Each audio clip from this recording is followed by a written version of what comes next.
listening to The Cell on WGRN 94.1, brought to you by the Faith Thomas Foundation.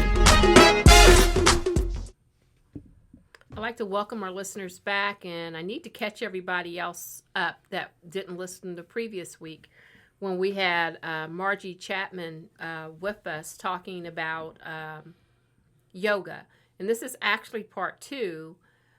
So it's kind of hard to explain that. It's still all one session going on here, but however, this is the second week and we're doing part 2. But so before I get started, for those who didn't listen to last week, I recommend that you do visit our web page. Our web page on YouTube and listen to the first week's show. So then that way you can become familiar with some of the information that she covered during week 1. During the first session of this show, but I need to say hello to my brother. Hi, Ernest. Hello. He's our producer today. And like I said, our special guest here is Miss Margie Chapman. Hello. And she's going to, we're going to continue our subject on yoga. So once again, this is part 2.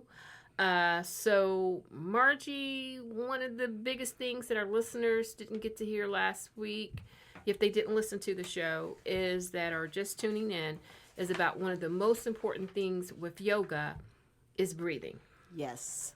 And could you kind of explain that again to those listeners who are just tuning in, and that's one of the major points there. Yes, the breath is the most important part of your yoga practice.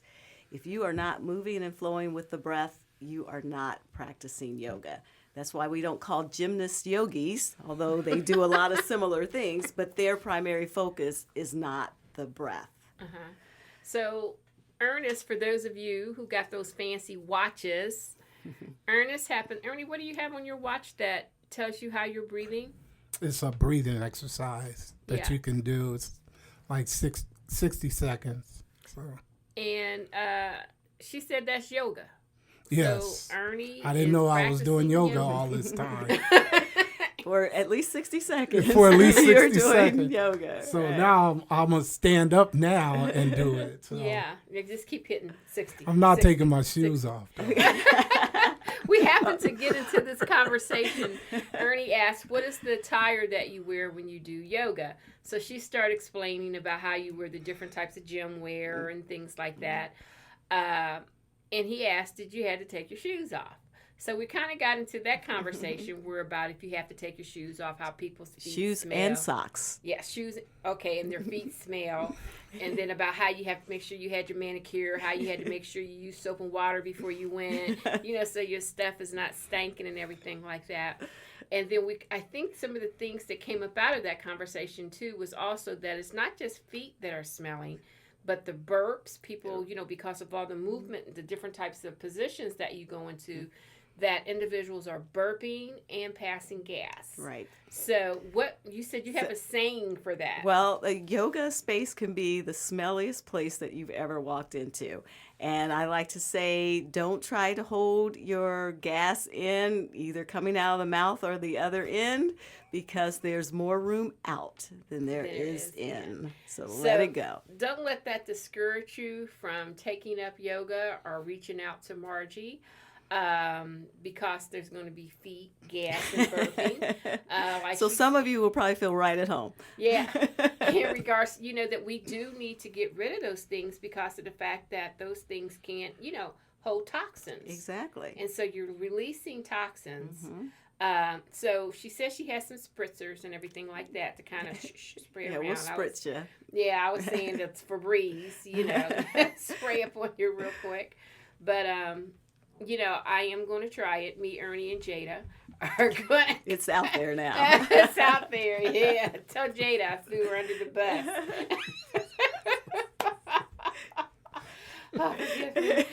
Okay, but us 3 are going to be there doing what we need to do to try to get healthy. But, I was really surprised that, like Ernie said, that there's something on your watch that you can do, and you're practicing your breathing there. I have a question for Ernie. So after those 60 seconds, do you notice a difference in how you're feeling? Yes. Can you share that with us? Yeah, you do feel relaxed. Mm-hmm. You feel a lot more calmer. Mm-hmm.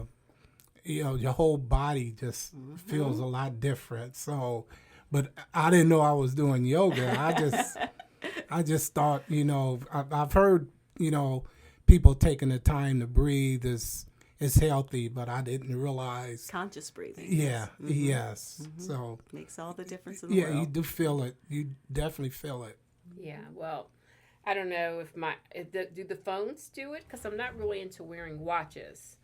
But do the phones, you think that? Well, oh, yeah, they have probably a an phone. app. Yeah. They have a health app on there, and it tells you like how many steps you've taken. So I Yeah. guess it could, you could possibly end up maybe, doing your breathing. One of the other things is that, and kind of like about yoga, that I know we know breathing is important, but then there's the other aspect of yoga, which is physical. So, do you recommend that an individual, because they got videos for everything, they got YouTube for everything, so a person can, it's like, why should I go to a person when I can easily just log on to YouTube and sit back and do their class there, or I can go purchase this video and do yoga over here? What would make it, you know what I'm saying, more better? I know exactly what you're saying, and I am so glad that you're asking this question. I highly recommend that someone come to a yoga studio to do several, I'm going to say anywhere from 6 to 12 at minimum classes initially, because the video, they can only give you so much instruction on YouTube, on a CD or the CDs still these days. Yeah. And so they can only give you so much instruction. My personal experience was when I initially started, I did it with a DVD. And I was doing what I thought they were doing on the DVD and following the verbal instructions that they were giving. And then I thought, oh, this is okay. And I did it a few times. But when I finally took a class, those same poses that I was doing with the DVD, my experience was totally different because the instructor was able to say, lift your hips, press your heels down, move back, and could spend time on giving you the verbal and physical adjustments in class. And it made the same pose feel totally different experience. You mean that adjustment for you? For each individual? Yeah, so they'll give we give verbal instructions. And then also, like, say I'm giving a verbal instruction, sometimes people don't comprehend the instruction like everyone else. And so if I see a person is struggling with that verbal instruction, I may go over and just physically adjust them and put them deeper in the position and you work with their limitations if there are any. But I just highly recommend taking several classes first before doing it on your own. Okay. Now, ultimately, over a period of time, you're working towards developing your own personal private practice, because since we're trying to truly move and flow with our breath, when you're with a group, you still are trying to stay with the flow of the group. So it doesn't really become your breath. It's kind of a group breath. So you develop your own personal private practice so you can truly move and flow with your breath. When you say breath, I'm sitting up here thinking that when a person is in chronic pain, because it is a technique that I use even for stress, that I peace be still, I sit still, and then I'm trying to control my breathing. So guess what, Ernie? I'm practicing yoga too. So I control my breathing. Yeah. Where I'm trying to control my breathing to get through whatever wave that is there, that I'm not like off the chart, ready to run to the emergency room or whatever, or just scream, give me some other form of medication, because I really am, I'm really trying to get away from taking other forms of medication, the drugs that they give you to deal with things. And I am kind of starting to look for other alternatives. And I guess yoga, is another alternative to, versus just going and popping a pill. So, I do take my time to breathe. So I guess those which have chronic pain, that you don't even realize it, that you are kind of doing some form of yoga, because we never really think Right, about exactly. it. We tend to, when somebody is stressing out and other people are around, what do they do? What do they say? Breathe, Breathe, breathe, right? So we really know the importance of it, but we only use it when we are in those situations. So we're trying to, just like the physical practice of yoga, the more you do it, the better you tend to get with it. Same thing with the conscious breathing. You have to practice that breathing. So it just becomes, I don't want to say secondary, but it just becomes, what's the word I'm Second looking for? nature. Yeah, second nature. Thank you. So I'll just give you a tip. What you're trying to do is work towards maintaining an even inhalation and exhalation, right? The inhalation energizes the body, the exhalation relaxes the body. When you keep those even, you have that calm energy that I was talking about. If you make that second nature and you're flowing throughout your day with that even inhalation and exhalation, when you come upon those stressful situations, if you don't let that interrupt your breathing, or if it does just for a moment and go back to that even inhalation and exhalation, you will find that you will be practically stress-free or go through those stressful situations more quickly than you did before. And I tell you, I've had several attorneys practice with me over the years, and they're generally the ones that come back to me at a certain point and say, "You've saved my life." And what they're referring to, what they reference, is the breath. They say that when they are doing depositions or in the courtroom and they remind themselves to focus on that breathing when things start getting stressful, then it changes the whole dynamic. Because you can't lose it. If if you don't get your breathing right or get yourself right mentally, you can end up losing it in responding and acting differently than you would have if you were able to get your breathing together. Exactly. So what else you want to kind of tell us about? Well, I want to go back to the beginning Okay. and just to give a definition of yoga. Oh, that's right. Yes, We were trying to remember give that? into our first Yes, show. we, And we didn't get it. we Okay, didn't get it please in. do. So yoga means to yoke, join, or unite. And what we're trying to yoke together, join together, unite together is body, mind, and spirit. Oftentimes we want to treat those aspects of ourselves separately, but they all work in unison. Right? So when we are exercising our mind, either reading or doing some activity, intrinsic activity, we're exercising our mind. When we are working out, we're exercising our physical body. And typically, if you have some form of worship that you do, you're exercising your body spiritually. Well, we know that when we exercise physically, we tend to feel better mentally and even spiritually or soulfully, if you will. And when we exercise our mental bodies, we feel better. We accomplish something. We feel better physically, soulfully, spiritually, right? And so same thing when we have a good form of worship, we tend to feel better on those other aspects. So what we're trying to do is just be consciously aware of how they are connected throughout our everyday lives. We're getting ready to take an identification break. The Faith Thomas Foundation is being broadcasted on WGRN 94.1 FM. It's also broadcasting worldwide at WGRNFM.org. So if you want to listen to us live streaming, please make sure that you go on WGRNFM.org on Wednesdays at 7:30 p.m. And you can also listen to us stream live. Thank you. I want to welcome our listeners back. You know, we're having too much fun during these identification breaks here. I'm hoping that I don't start busting out laughing because of, what we were just talking about. But we have Margie Chapman here with us, and we're talking about yoga. And I know that you said that where we left off at was body, mind, and spirit. So continue on, Ms. Chapman. I would love to.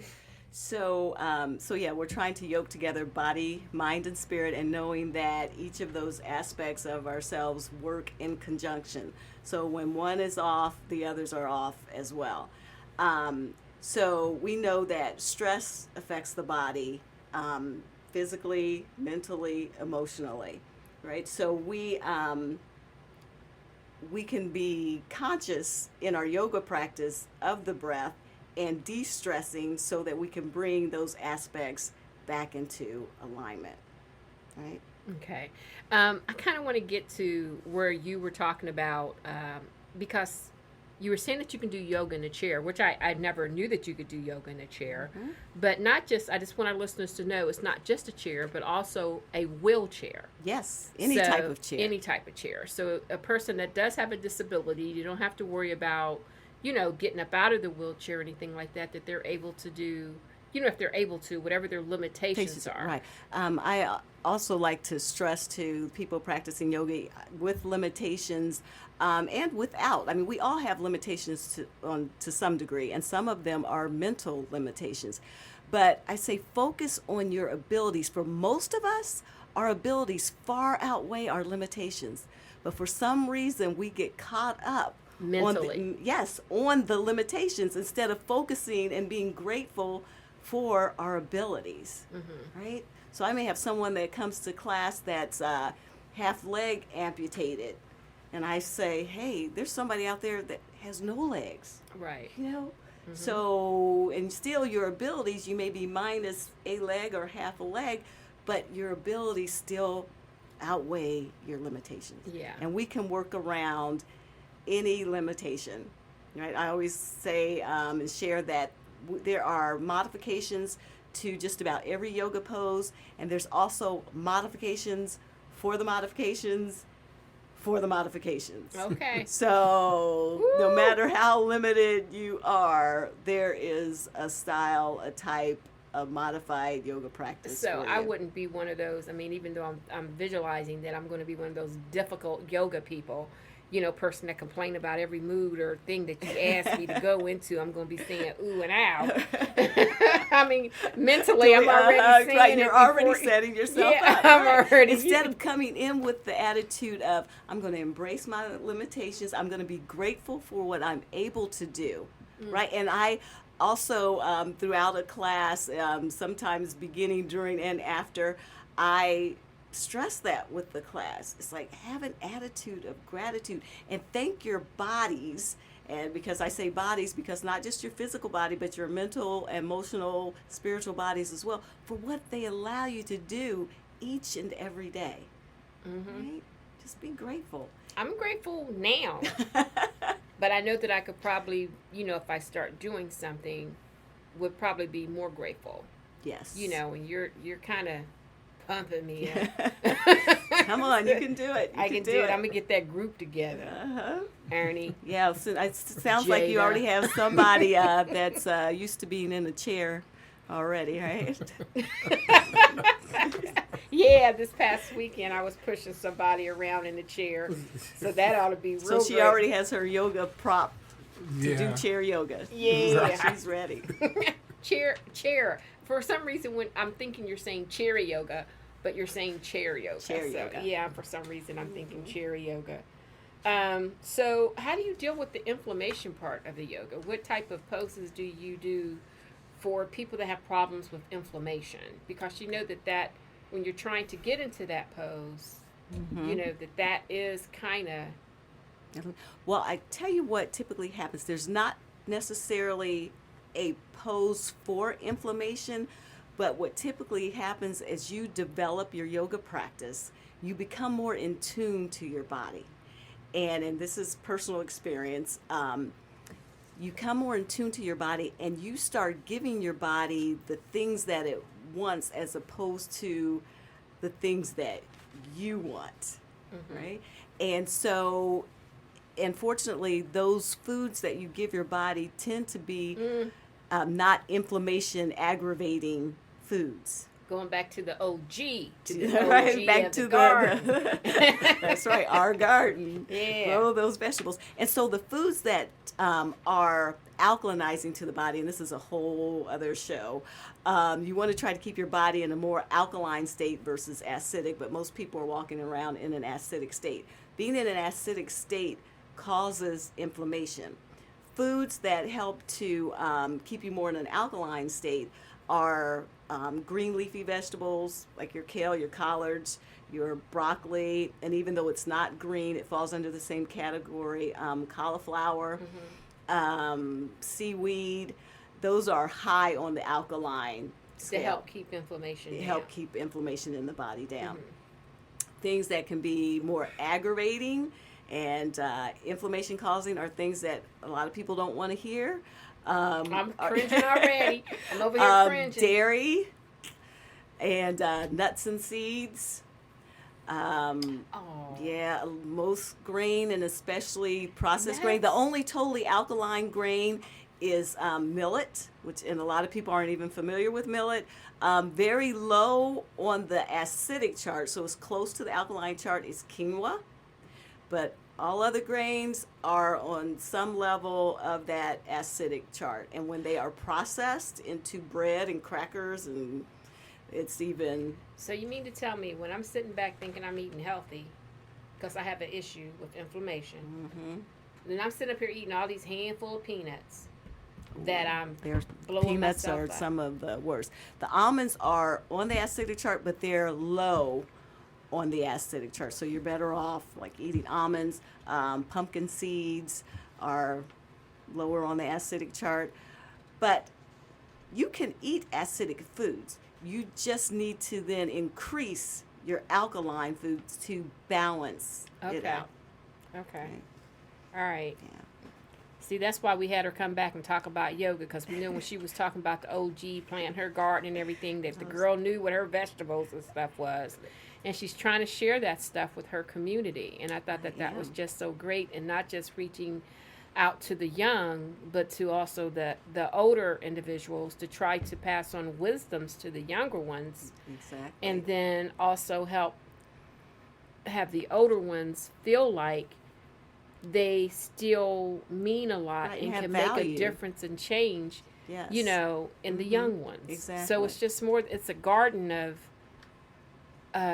what's the word I want to use here, Ernie? Her garden, the OG garden It's is just cultivating. it's almost like the movie Soul Food. Ooh. You know, the movie Soul Food, how they have the Yes, bringing them family there together. and everybody's getting together and you got all your problems, but yet when But we you have have that a healthier particular version event- of soul food. Right, I was going to say a healthier version of it. Yeah. Healthier version of soul food. Yeah, that part's true. That part true. So could you tell our listeners where, once again, they can sign up for, can they sign up for classes on your Facebook page or inbox you, or You how can they do inbox that? me, message me, Marjorie, Marjorie, Chapman, Chapman. And you can message me. I'll message you back, and we can maybe exchange phone numbers and set something up. That's part of my goal, is to get more minorities involved in yoga. And it's happening slowly but surely. But, you know, we have a major health crisis in our community, in our culture. Yeah. And most of these things can be eliminated by diet. But that's another show. You said that right. That is another show. Diet is key. We have total control. Nobody is force feeding us, right? So we have total control as to what we put into our mouths, right? And that's what's so aggravating with a lot of people. Okay, one of my favorite quotes is, "Wisdom is knowledge in action." We all know what we're supposed to do. We have the knowledge, but we're not being wise because we're not putting it into action. I Right? know. That So piece of you have chocolate. total control over what you put in your body, and we just need to make healthier choices in doing Yeah. that. Yeah. Well, how accessible is yoga for the black community? I mean, do you have to drive, out to the suburbs in order to get classes and that kind of stuff? And so there's yoga everywhere. So whatever part of the city or state that you're in, you can find a yoga class.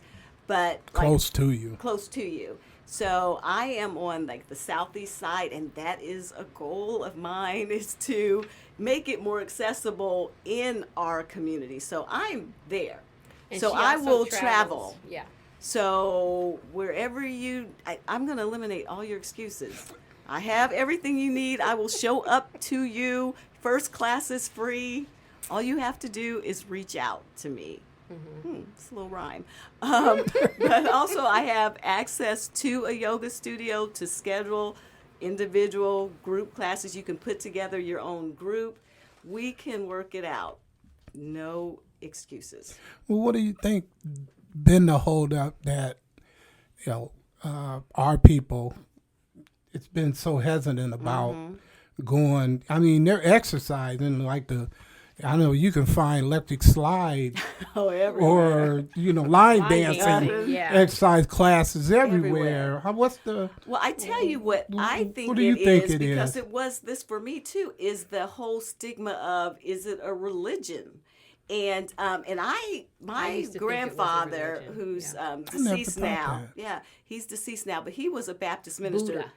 So Is it Buddha? it's associated with it, but we'll talk Yeah. about that in a second. Okay, Okay. so my grandfather was a Baptist minister, right? And so that's what I'm thinking. Oh, this is taboo, and so when I started doing it, and at the end of the class would Om. And I thought, oh, I'm not doing that because I don't know what that's all about. But I liked the sound of it and the way it made me feel, right? And so since I was feeling so good from it, and then the Om felt good to me, just vibrated with my spirit, I was like, I've got to look this up. So I looked it up quickly.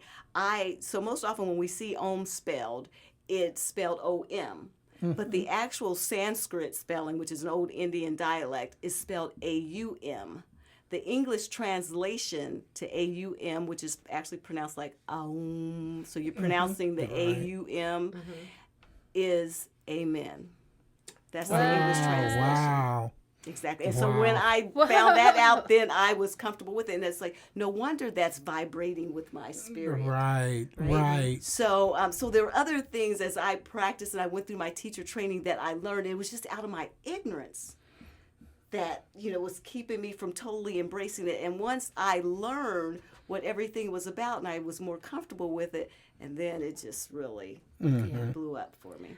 I thank you for sharing that last little bit right there about how you broke it down and what the AM, what it stood for and how it came out to mean amen. I've never heard it explained like that. Was powerful. Like you said, Buddha. I never looked at it like a religion, though. Yeah. A Well, a lot of people I do did. because of like the Buddha Association. It Yeah. started in the East is East. the story that's told. And but it's just like anything else. Like say, for example, you could say someone that is a Christian and believes that Jesus is the Savior, but they are doing line dancing.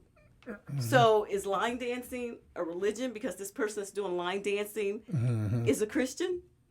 You see what I'm saying? So it's Is you can make, like you said, you can make anything a religion. exactly, but because of where it started, and the Buddha is like their religious figure, if you will, then people have made that connection. Okay. And in some cases, there is a connection for some people. Yeah. Well, this is getting pretty deep here, and she's going to have us invite her back for 3. But very informative. To come back. we'll have you Very come back. informative. Yeah. So I'd like to thank our guest, Margie Chapman. Thank you. Thanks and for having me. Please let them know where they can reach you at on Facebook. Marjorie Chapman, MarjorieChapman. Please inbox her if you want to take any classes or as a group take classes. I want to thank my producer, Mr. Ernest Kelly. And with that being said, this is your host, Felice. Peace out. Well, that's the end of today's show. I want to thank you for listening to The Cell on WGRN 94.1. You can find us on Facebook or at faiththomasfoundation.org for more information on our upcoming events. Join us every Wednesday night at 7:30 p.m. here on WGRN.